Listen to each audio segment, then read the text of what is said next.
everyone, it's John from What Up, and welcome back to another video. Today we're going to talk about the Wheel of Time game. Now, you probably already guessed that due to the thumbnail and the description and everything else. However, there's a little bit of a twist here. We're not talking about the game from 1999. We're talking about the game from 2022. So yes, April 6th, 2022, which is today, on a Wheel of Time Wednesday no less, a re-release of the original Wheel of Time game comes out. Now, I got a chance to sit down with Larry from Nightdive Studios and ask him a bunch of questions, so I have all the juicy details about this particular game. We're going to talk about it in depth today. Now, before we actually get into the rest of the video, I do want to make a correction to a video I put out not long ago. Now, there was a WattSeries.com article where they talked about 4 potential cast members joining Season 2 of Sony and Amazon's Wheel of Time show. Now, in that video, I misgendered Zelia Mendez-Jones. I called them she when in fact their preferred pronouns are they, them. Now, I just wanted to apologize for that and correct my mistake.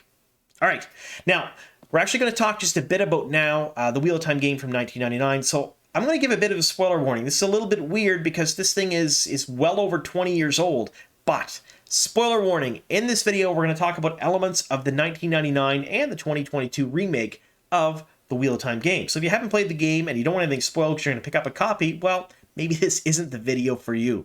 All right, all of that being said, let's get on to the rest of the video.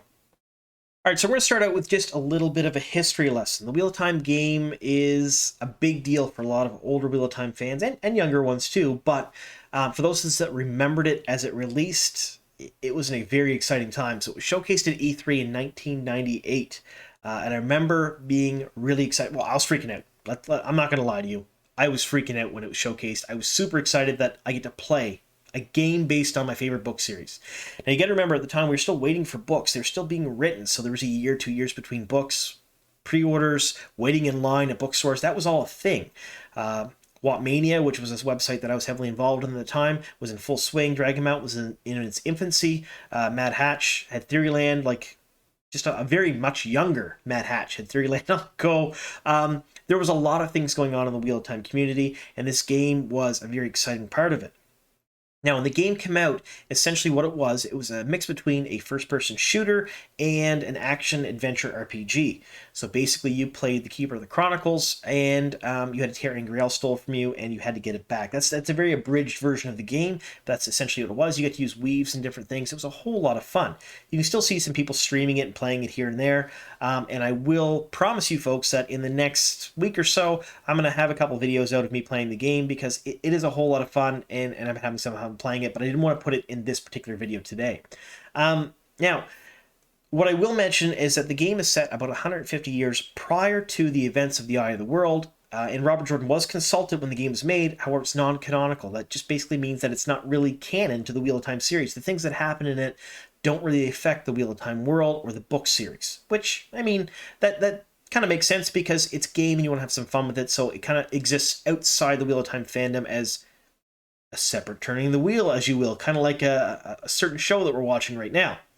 Now, this particular game is being remade and actually is released today, so I've left links down below where you can purchase the game, and we'll talk about that in just a minute.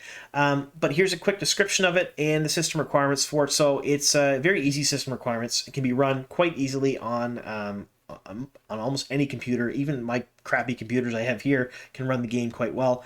But there was some problems with it. So I had a chance to sit down with Larry Kuperman, who is the Director of Business Management at Nightdive Studios. Now, IWoT, who used to be Red Eagle Entertainment, approached them quite some time ago about remaking or re-releasing this particular game. So they took a look at it, and for about a year and a half, it kind of languished in development because they realized that it ran an Unreal Engine, and they didn't have a copy of it.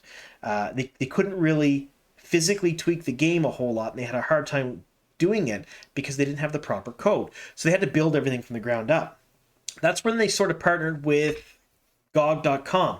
When they partnered with GOG.com, Larry told me that things super picked up and they get really quick, fast-paced, and they get ready for the release that's happening actually today. So when I sat down with Larry from Nightdive, he gave me a big, very impressive sounding list of things they had done for the game. I'm not going to go through them all here because I'm just going to be reading stuff that I really don't understand to you folks. So I've left a list of it down below in the description box. For those of you who really know what it means and are interested in that sort of thing, all the fixes and things that are going on down there. But essentially it boils down to this. You no longer have to run the game through an emulator, and it's a full restoration not a remaster. He wanted me to be very clear in that. So the graphics are going to be the same, audio is going to be the same, but everything works. Level editor works, the save system works, all the bugs and crashes that you normally experience in an emulator when you're trying to run this in a newer system, they're all gone. You can play this pretty much seamlessly like you did back in '99 on your systems back then, only on newer operating systems. So you can run it on something running, say Windows 10. Now, where can you get this? It's at GOG.com, and I've left a link to it down below in the description box if you folks want to go pick up the game. I believe, at least at the time of this recording, I was told it was going to be $9.99 US, although that price could change. I have no idea what it could be now when you're looking at it, but I believe it's going to be $9.99. Pretty good deal, especially for games steeped in nostalgia, at least for me anyway. I'm pretty excited about it.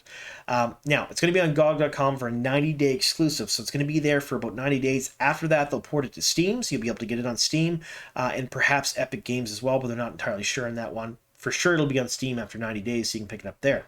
So, like I said earlier, in the coming weeks, I plan on releasing a couple videos of me playing the game. I might even go on Twitch and stream it. I haven't streamed since I played WoW years ago.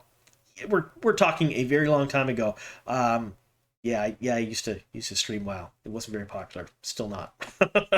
But maybe I'll stream some Wheel of Time game for you folks, and definitely do a couple of videos of the gameplay. I'm pretty excited about it. So let me know in the comments down below what you folks think. Are you happy with a restoration and re-release of the game? I know I really am. I'm excited about it. Is this something you guys are going to pick up? And how many of you remember when it came out?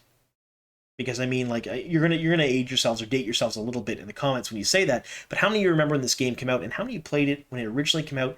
And those of you that did not play it, are you gonna pick it up and try it now? I mean, I will tell you, it was a whole lot of fun, and I'm pretty excited for it.